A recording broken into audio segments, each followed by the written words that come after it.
नमस्कार दोस्तों, स्वागत है आपका टेस्टीज के इस गाइडेंस प्लेटफॉर्म पे। दोस्तों, आज का जो हमारा वीडियो है वो उद्गम पोर्टल पे है, क्योंकि जो एग्जाम बैंक की आ रही है इसमें एक क्वेश्चन अवश्य पूछा जाना है इस स्कीम से, या जो एक इसके साथ स्कीम हमने और लगाई है उस स्कीम का भी क्वेश्चन इंपॉर्टेंट है। तो दोस्तों, आज का वीडियो आपके लिए खास एक नंबर लेके आएगा। जो भी आपके एग्जाम्स है तो इस वीडियो को जरूर देखें और अपने दोस्तों के साथ शेयर करें। और अगर हमारे चैनल को सब्सक्राइब नहीं किया अभी तक तो उसे सब्सक्राइब करें दोस्तों। तो चलते हैं आज के इस वीडियो पे। इस पे क्या है, उद्गम पोर्टल के बारे में हम पढ़ेंगे, क्यों सरकार ने इसे लॉन्च किया है, इसके क्या फायदे हैं और कैसे हम इसके जरिए अपनी सूचना प्राप्त कर सकते हैं दोस्तों।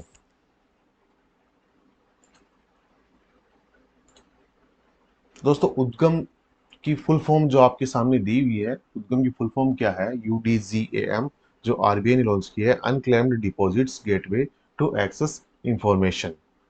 ये इसकी फुल फॉर्म है, पूरा नाम है। इसमें से भी क्वेश्चन पूछ सकता है, एक वर्ड स्किप कर सकता है और आपका क्वेश्चन यहाँ से एक बनता है। नेक्स्ट हम चलते हैं। आर रिजर्व बैंक, जो भारतीय रिजर्व बैंक है, उसने केंद्रीकृत वेब पोर्टल उद्गम अदावी जमा राशि सूचना तक पहुंच का प्रवेश द्वार, इसको प्रवेश द्वार कहा गया है, इस पोर्टल को लॉन्च किया है, इसका लोकार्पण किया दोस्तों। यह पोर्टल भारतीय रिजर्व बैंक द्वारा जनता के उपयोग हेतु विकसित किया गया है, ताकि उन्हें एक ही स्थान पर कई बैंकों में, मल्टीपल बैंक्स जो हैं उसमें उनकी अनक्लेम डिपॉजिट जो है, दावी जमा राशि है जो अनक्लेम डिपॉजिट है, उनकी सर्च करने के लिए, उनका पता लगाने के लिए सुविधाजनक तौर से इसको लॉन्च किया गया है दोस्तों पब्लिक के लिए।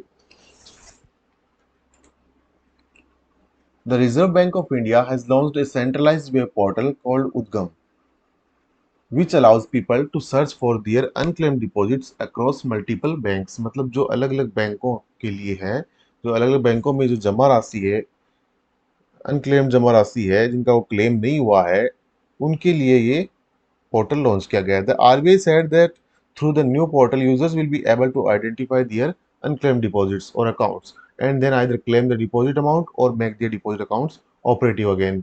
या तो उनको प्राप्त कर सकते हैं, डिपॉजिट को क्लेम कर सकते हैं, या उनको ऑपरेट कर सकते हैं दोबारा। According to the central bank, an increasing trend has been observed in the amount of unclaimed deposits, and the RBI has been undertaking several campaigns to raise awareness about it। दोस्तों, हाल ही में जो RBI की report है उसमें ये पता लगा है कि जो अनक्लेम डिपॉजिट है वो लगातार बढ़ रहा है, लगातार इंक्रीज हो रहा है। इसके लिए पब्लिक में इसकी अवेयरनेस जरूरी है। इसके लिए सरकार को इस पोर्टल की, आरबीआई को इस पोर्टल की जरूरत पड़ी दोस्तों। रिजर्व बैंक द्वारा सूचना प्रौद्योगिकी प्राइवेट लिमिटेड, भारतीय वित्तीय प्रौद्योगिकी और संबद्ध सेवाएं और सहभागी बैंकों के सहयोग से पोर्टल विकसित किया गया है। शुरुआत में उपयोगकर्ता पोर्टल पर वर्तमान में उपलब्ध 7 बैंकों के संबंध में अपनी अदावी जमा राशियों का विवरण प्राप्त करने में सक्षम होंगे। जो 7 बैंक दी गई है उनमें जो डिपॉजिट होंगे अनक्लेम्ड, उसी के बारे में फिलहाल वो पता लगा सकते हैं। पोर्टल पर शेष बैंकों की खोज सुविधा जल्द उपलब्ध कराई जाएगी। जो और जो बैंक हैं उनकी सुविधा भी आगे आने वाले दिनों में उपलब्ध करवाई जा सकती है। दोस्तों, यहाँ से एक क्वेश्चन और बनता है बैंक के लिए कि निम्न में से कौन सी ऐसी बैंक है जिसके लिए इस पोर्टल में अनक्लेम डिपॉजिट के लिए जगह नहीं दी गई है। तो ऐसा क्वेश्चन बन सकता है, इन 7 बैंकों में से एक बैंक का नाम हटा दे, 4 ऑप्शन बना दे आपके लिए, तो ऐसा क्वेश्चन बन सकता है दोस्तों। तो यहाँ पे ध्यान रखिए, क्वेश्चन यहाँ से भी बनता है आपका।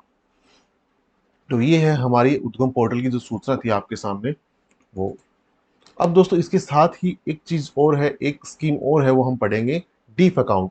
डीफ अकाउंट क्या होता है? Depositor education and awareness fund scheme. ये स्कीम भी दोस्तों काफी इंपॉर्टेंट है, कई बार क्वेश्चन आ चुके हैं, प्रीवियस जो एग्जाम्स हैं, बैंक के एग्जाम, उनमें से क्वेश्चन आ चुके हैं। इसमें से 2-3 टाइप के एमसीक्यू दोस्तों बनते हैं। तो देखते हैं इसके बारे में क्या है स्कीम।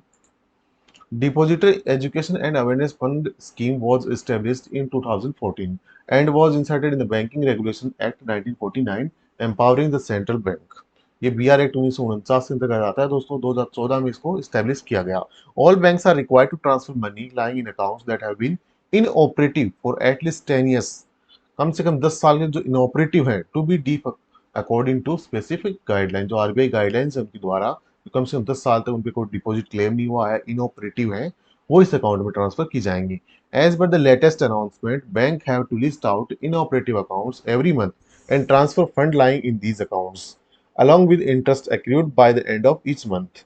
कि आरबीआई अनुसार मंथली ऐसी रिपोर्ट जारी की जाती है जिनमें जिनमें इनऑपरेटिव अकाउंट है, अनक्लेम डिपॉजिट्स हैं जिनको 10 साल हो चुके हैं, वो डीफ अकाउंट में ट्रांसफर होने हैं। बैंकों के समय समय पर ये निर्देश दिए जाते हैं दोस्तों। ये होता है डीफ अकाउंट। और अब इसमें पैसा चला गया 10 साल के बाद, तो क्या कस्टमर इसको वापस क्लेम कर सकता है इस स्कीम में, ये हम जानेंगे दोस्तों।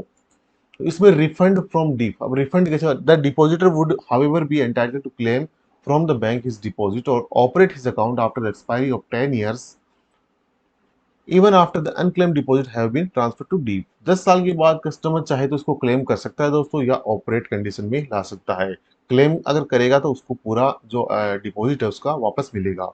The bank would be liable to pay the deposit amount to the depositor and claim refund of such amount from DEAF. Bank इसको वापस रिफंड उसके अकाउंट में करेगा ऑपरेट करने के लिए दोस्तों। तो ये था डीफ अकाउंट के बारे में थोड़ी चर्चा, और उद्गम पोर्टल के बारे में थोड़ी चर्चा। तो ये जो दोस्तों काफी इंपॉर्टेंट चीजें है आपके लिए, दो जो स्कीम इसमें हमने बताई काफी इंपॉर्टेंट है, तो इसको ध्यान से देखें एग्जाम के लिए। अब इनके इनके एमसीक्यूज हैं वो भी दोस्तों देखेंगे। जो एमसीक्यूज क्या है, किस टाइप के क्वेश्चन इसमें बन सकते हैं। तो पहला क्वेश्चन देखते हैं। हाल ही में सरकार द्वारा एक वेब पोर्टल लॉन्च किया गया, शुभारंभ किया गया, जिससे ग्राहक विभिन्न बैंकों में निवेश की गई अदावी जमा राशि का पता लगा सकता है, जो डिपॉजिट है उसका पता लगा सकता है। कौन सी ऐसी योजना है इसमें से जिसका हाल ही में लॉन्च किया गया दोस्तों। इसमें उद्यम दी हुई है, उद्गम दी हुई है, सहाय है, अनक्लेम डिपॉजिट है। तो इनमें से आपको बताना है कौन सी स्कीम है। जैसा हमने अभी पहले पढ़ा है, इसकी जो उद्गम स्कीम है वो हाल ही में सरकार ने लॉन्च की, तो ऐसा क्वेश्चन बन सकता है दोस्तों।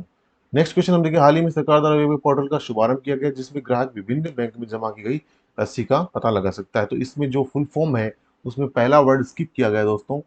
वो वर्ड जो है वो आपसे पूछा गया ऑप्शन के थ्रू, तो ऐसा क्वेश्चन भी बन सकता है। तो इसमें जो है अनआइडेंटिफाइड होगा, अननोन होगा, अनक्लेम्ड होगा, या अंडर प्रोसेस होगा। ऐसा क्वेश्चन आपको एग्जाम में मिल सकता है। तो इसका आंसर, जो करेक्ट आंसर जो होगा वो होगा unclaimed. Option number C, unclaimed deposits gets way to access information. Next question पे चलते हैं। इसमें ग्राहकों द्वारा विभिन्न बैंकों में निवेश की गई राशि का पता लगाने के लिए इसे फिलहाल 7 बैंकों के लिए शुरू किया गया है दोस्तों। तो जो मैंने क्वेश्चन आपको बताया वो इस टाइप से आपके आ सकता है कि इसमें से कौन सा बैंक इनमें शामिल नहीं है। जो उद्गम स्कीम के तहत हाल ही में लॉन्च किया गया, फिलहाल जो 7 बैंकों का नाम था उनमें ये शामिल नहीं है। आगे शामिल हो सकते हैं, फिलहाल शामिल नहीं है। तो state bank of India, Punjab national bank, bank of Baroda, south Indian bank, कौन सा बैंक इसमें शामिल नहीं है। तो इसमें बैंक ऑफ बड़ौदा शामिल नहीं है। नेक्स्ट क्वेश्चन पे चलते हैं। ये डीफ अकाउंट से रिलेटेड क्वेश्चन है दोस्तों। आरबीआई के डीफ अकाउंट में कितने दिनों तक एक ग्राहक द्वारा लेन देन नहीं करने पर इसमें पैसा चला जाता है। मतलब ऑपरेट नहीं करने पर, अकाउंट में कोई भी ट्रांजेक्शन नहीं करने पर, जो टाइम लिमिट है, जो पीरियड है टाइम, एटलीस्ट कितना है, उसके बाद ये बैंक द्वारा आरबीआई के डीफ अकाउंट में पैसा डाल दिया जाएगा। तो इसमें दोस्तों कौन सा ऑप्शन करेक्ट आपको देखना है। 8 साल है, 6 महीने है, 2 साल है, या 10 साल है। इसमें करेक्ट ऑप्शन हमारा 10 साल होगा, ऑप्शन नंबर